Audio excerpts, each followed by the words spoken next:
unang hirit, ang saya-saya. Alright, babalik pa rin po tayo dito sa Busos, Bulacan. At bukod nga sa paggawa ng mga mushroom chips tulad ng sinabi ko kanina, nagpapatubo rin po sila dito ng mga mushrooms. In fact, ito ang aking kinalalagyan. Ito po yung kanilang growing area.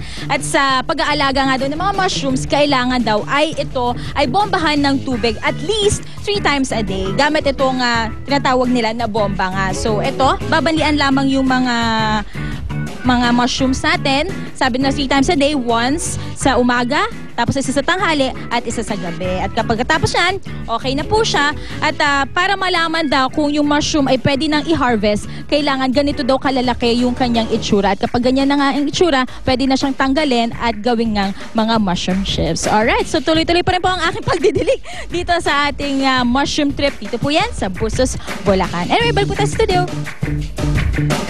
Maraming salamat sa aming sponsors, Ultra Mega Supermarket. Unang hirit, unang hirit, unang hirit, Bulacan.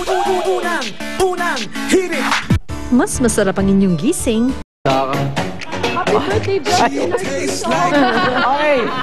Mga igan, salamat sa pagtambay. Kita tayo bukas dito lang sa Unang Hirit! Happy birthday sa lahat! Happy birthday!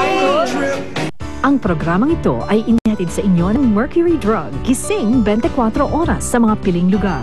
Mercury Drug, tumutulong para sa kalusugan ng bayan.